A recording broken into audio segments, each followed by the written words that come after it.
What is up, noob nuts? Yes, I think some of you may know I just went on a 3-month trip in the States.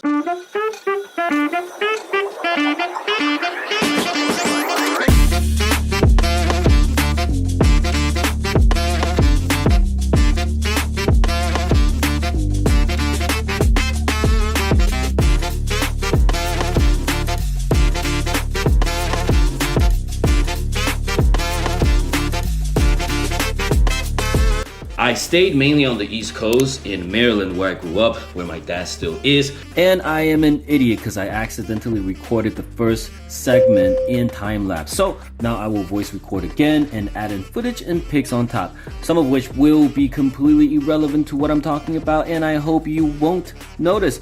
This is a great start to the year of the rabbit. As this is a general debrief, a quick reflection of my time in the States, everything will be roughly mentioned and details will be added in related videos that will come in the future. Hopefully not in time-lapse. For the 3 months I was gone in the States, I've racked up a ton of footage. Probably gonna get enough to last me for the next 6 months. They will slowly drip out, but be patient, children. Papa's working. Before setting out, as I haven't been home to America for 10 years, basically a decade, I made it my mission to make this a journey of learning. As I've never played Airsoft in the States, I knew this was going to be an eye-opening experience, and indeed, it did not disappoint.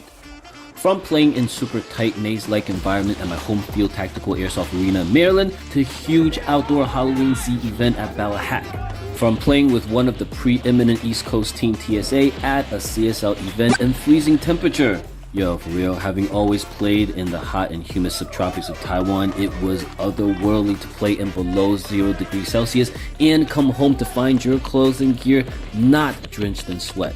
2, going to one of the best indoor fields I've been to, SS Airsoft in Atlanta, which was literally an airsoft theme park. Then flying out to the West Coast and finally meeting with SpeedQB in person, hanging out with them, and going out to the holy grail of Speedsoft, Tac City, with the one and only SYG. And yes, that includes Demo. I was all thinking how I should go up to him when he's not busy and introduce myself, but he pulled up in the parking lot and was like, yo, you made it!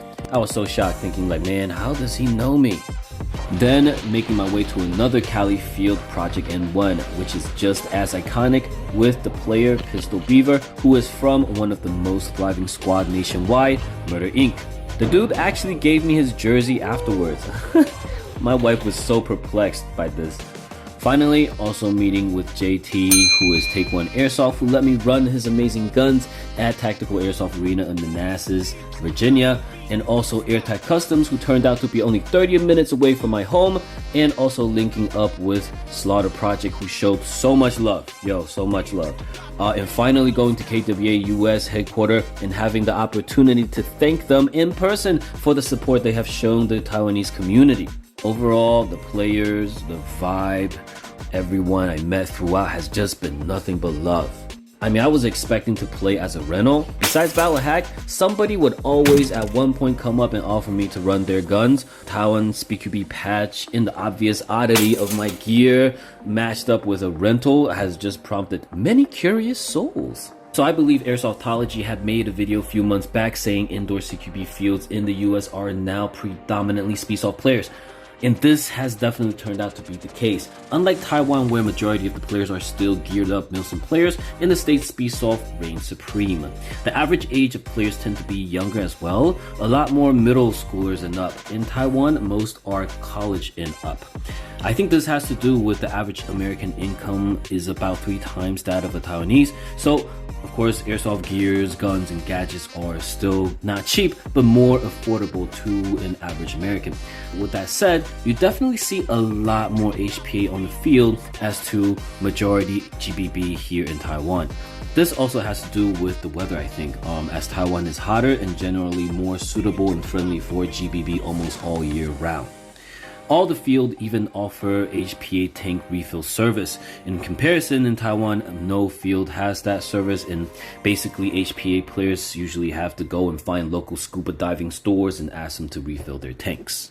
Our last BQB Taichung tournament was the first time there were players running guns with HPA tank grip, and one of them actually came from Hong Kong.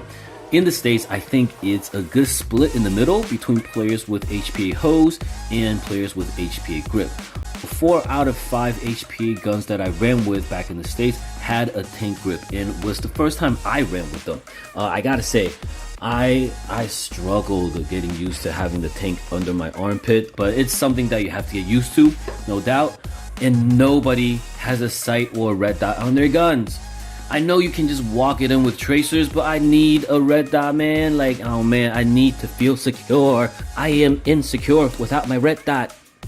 And now to the competitive aspect. It is with my own personal opinion that our best skilled players here in Taiwan can toe the line with the best players in the States, but team-wise, the synergy, the US are just running at a much higher standard.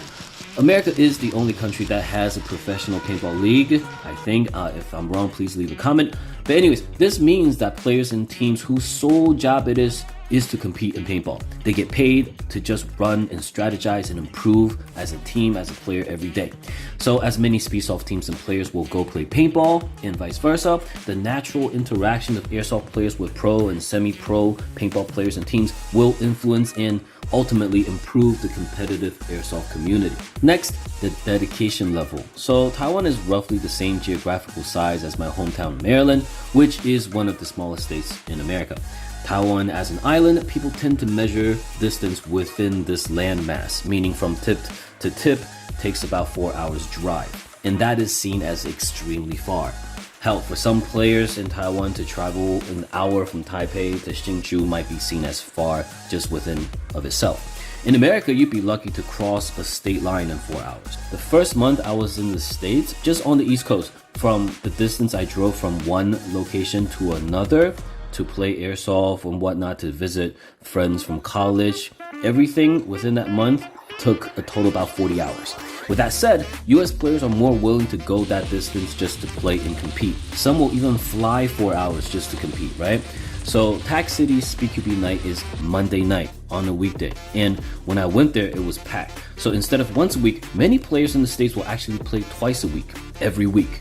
So overall, the passion of the sport is just on another level. Before we move on, I just want to say that now that the borders are open, Hong Kong is coming to play with us here in Taiwan in July. Our hope is to go to Japan in 2024 with the available teams and players, and to go to the US sometimes before 2025, hopefully, right? To match their level though, to match their dedication and professionalism, I think we need to have more games and just play at a more consistent frequency. So 2023 this year, we will have our first ranked 5v5s for spring, summer, and fall. And all of these will culminate into the winter SpeedQB.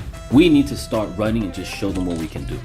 2023 calendar will be up and announced by PewLogic soon, and please refer there for any details. Yo man, let's get this. We can do this. Let's get it. Anywho, time for the goodies, ladies.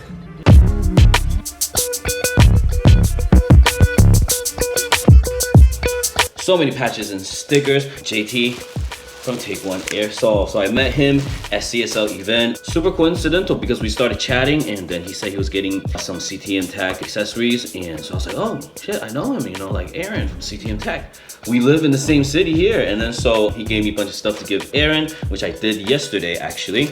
Shout out to him. And so let's look at the patches. Team Ivo's patch. I think it was Harrison from Team Ivo who saw my jersey that I wore underneath. He saw the OPS on my shoulder. He's like, oh, OPS, I follow you guys. And then so he figured I was noob, and he said, oh, I know you too. I was like, what? I think I ran with a good number of them. Kids at Ivo, you guys are awesome. Cerberus, Murder Inc. So Murder Inc. actually has a West and East Coast division. So I met the East Coast division, I think it was Kepasa and Matty Ice at the CSL event. Didn't really get a chance to talk to them. Pistol Beaver from Murder Inc. in the West actually connected with me before I flew out. Like, he wanted to meet up, and so I finally got to meet up with him. We went to N1, and he gave me these, and he gave me his jersey. After we finished playing, he was like, Took it off. He's, oh, I didn't really sweat. Here, take these. Super awesome. That's kind of like the personal connection that you make when you play, and that's why I like playing airsoft. So what else?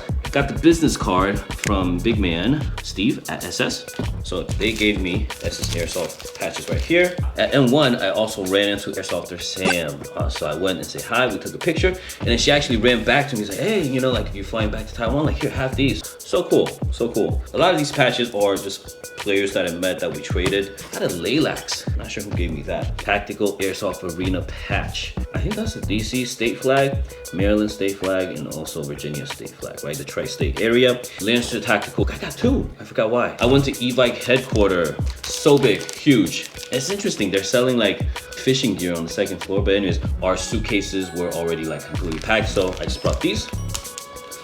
Little hexagonal PVC patches. And yes, I know some of you already saw SYG patch, look at that. So I went to play with SYG, I think it was SYG Marty.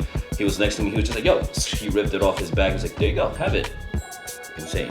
Sapo's limited edition, you can't buy. The Poison Frog patch. SpeedQB USA and SpeedQB Japan. These patches that they made are not for sale and they're limited edition. And so when I got there, I asked Roy from SpeedQB, can I get these two patches for Japan and for the United States? And he said they were sold out. And then so I was walking around their office and I saw, I think it was like someone's shirt that was just laying in the corner and it had these patches on it, right? I was like, yo, Roy, like, get these, like, can I get these, please?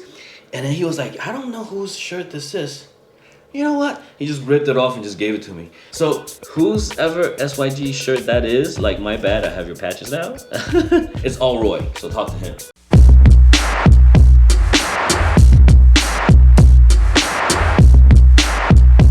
All right, next, I'll do these together. The Go Guns and these gloves. So these gloves are from Danny. So they are like a BMX cycling biking brand. I got it like exactly perfectly fitting to my hands. There you go. Look at these. So these paddings will protect your fingers quite well and they look so dope. And why I say that these are perfect for Taiwan. So Taiwan is very hot, subtropics. And so if you see here, it's like the material is very thin and it's got these holes for breathability, because a lot of times when you play, like, my gloves just get so sweaty. But yeah, so nice, so nice. Next, Go Gun. So when I saw these at first, I think it was like a year ago, I was like, yo, I gotta have these, but they don't ship them abroad yet, right? So you can only buy them in the States. They're full metal and like completely assemblable, is that a word? They're all moving parts, right? And so they even got bullets you can put in, you can chamber it. So cool. I actually wanted to get the Thompson, but they didn't have it. Anyways, I got the, what is it, like Tiffany blue high kappa, not high kappa, 1911, gold AK, and of course, the MCX. And finally, I got an MK22 sniper rifle. Why I haven't assembled them is because I wanted to do sort of like an unboxing and just make a couple videos for each of these guns. Man, I've been waiting to put them together. So finally, so those videos will come soon.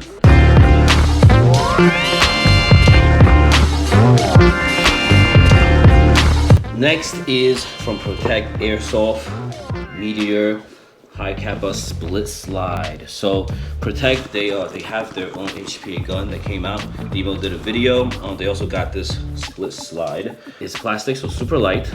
And so I will put this on my high kappa and try to run it. What's interesting is that you will see here, this dial is to adjust the hop up.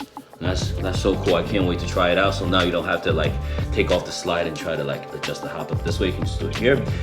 If you're interested in Protek Airsoft's split slide for high kappa, let us know. They also come with a grip, but I only got the split slide. So anyways, yeah.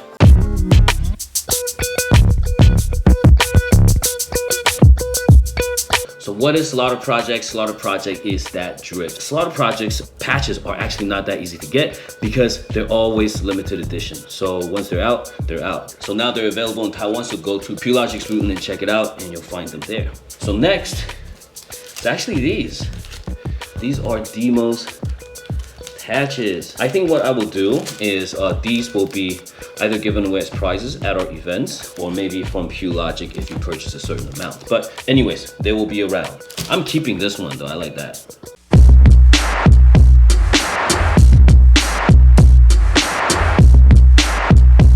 Alright, so the last group of things here. First, this is AirTag Customs carbon handguard and upper receiver. This one I have here is matte and black, as you can see. So it has the threads for tracer, fiber optic front, and this would be the handguard and the upper receiver here. And it's got this opening here that you can adjust your hop up. So you need also CRBN carbon gearbox for this to fit on. These will be up on Pew Logic screen as well. Next are the Speakeasy shirts. Now these are very special. I don't want to open it because I don't know how to fold it back like all nice and neat like this. So I'll go and find pictures, but you will see that in the back. This is Taipei. Like I said, we're on the map. These are Slaughter Project stickers. But what's special about these is that if you look at the back, SYG signatures. SYG Max, SYG Phantom, SYG Marty, SYG Young, SYG Demo, SYG Sapo. Did I miss anyone? SYG DJ. All of these have their signatures on it. If you want these, they will actually be given away for free. Pew Logic will announce how you can get these for free. That is it. Have a good Lunar New Year, Chinese New Year, whatever you want to call it. Boys and girls back in the States, I miss y'all. And I'll see you guys later. Noob is out. Boop.